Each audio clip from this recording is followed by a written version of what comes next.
The suspect arrested after an apparent second assassination attempt in 2 months on the life of Donald Trump has appeared in court in Florida. Ryan Routh was detained after Secret Service agents opened fire at a golf course where the former president was playing. They'd spotted an assault rifle in bushes a few hundred yards from Mr. Trump, who was unharmed. Sarah Smith has the latest from Florida. Driver, walk straight back! This is the moment officers ordered Ryan Routh out of his car, hands above his head, Keep walking! before he was swiftly handcuffed and arrested.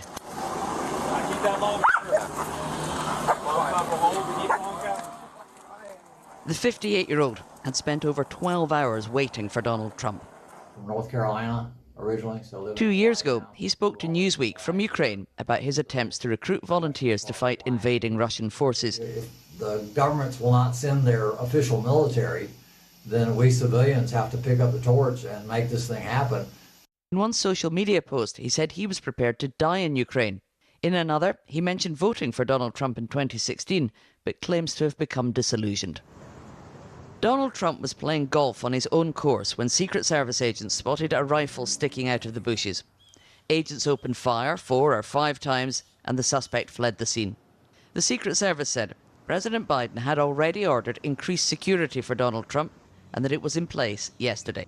And the agents' hypervigilance and the detailed swift action was textbook. And I commend them and our partners for an exemplary response in keeping former President Trump safe.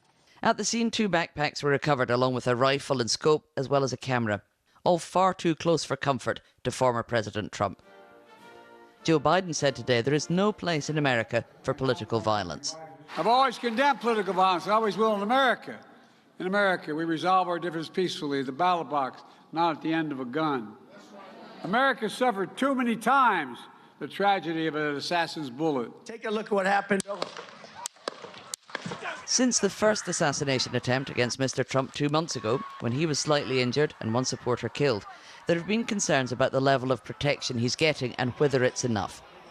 He said today, the suspect believed the rhetoric of Biden and Harris and he acted on it. Their rhetoric is causing me to be shot at when I'm the one who's going to save the country and they are the ones that are destroying the country.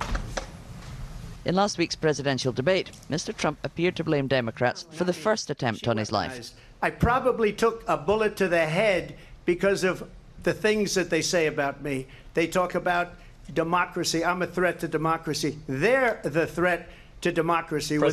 Vice President Kamala Harris said in a statement, "There is no place for political violence in our country. I've directed my team to continue to ensure that Secret Service has every resource, capability and protective measure necessary to ensure the former president's safety." Ryan Routh appeared in court this morning charged with illegal possession of a firearm. More serious charges may follow, and he will be held in custody until a detention hearing next week. Sarah Smith, BBC News, West Palm Beach, Florida. More from Sarah in a moment, but many are wondering why security around the former president wasn't tighter, why the entire golf course where he was playing hadn't been cordoned off. As we just heard, security for presidential candidates falls short of the attention paid to sitting presidents by the Secret Service. Here's Ros Atkins.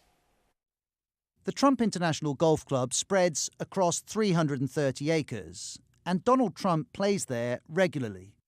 Located in West Palm Beach in Florida, the course is a 10-minute drive from his home at Mar-a-Lago. The club's perimeter is more than 3 miles long. This is one part of it, right by a public road. There's a chain-link fence. Beyond that, you can easily see the course. And this was the route Donald Trump was taking during his round. He'd reached hole 5. According to police, as the former president played, Secret Service agents walked 1 hole ahead, as is standard. And we're told those agents spotted a rifle sticking out of the fence. BBC verifiers concluded it was somewhere in this area, which was later cordoned off. Police say Donald Trump was between 300 and 500 yards away, within range of the rifle.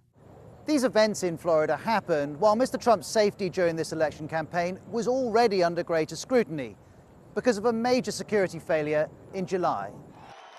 At a rally in Pennsylvania, a gunman shot at Trump, hitting his ear and killing a bystander.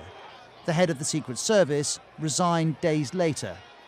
The Secret Service said they had increased the amount of assets protecting Donald Trump. But Mr. Trump isn't president. And that's a factor. At this level that he is at right now, he's not the sitting president. If he was, we would have had this entire golf course around it. But because he's not, the security is limited to the areas that the Secret Service deems possible. This raises questions about what is possible and if the candidates in this presidential election can be kept safe, especially in locations they're known to visit frequently. And while Americans seek answers, the authorities say the threat level remains high. Rose Atkins reporting there. Let's return to Sarah in Florida.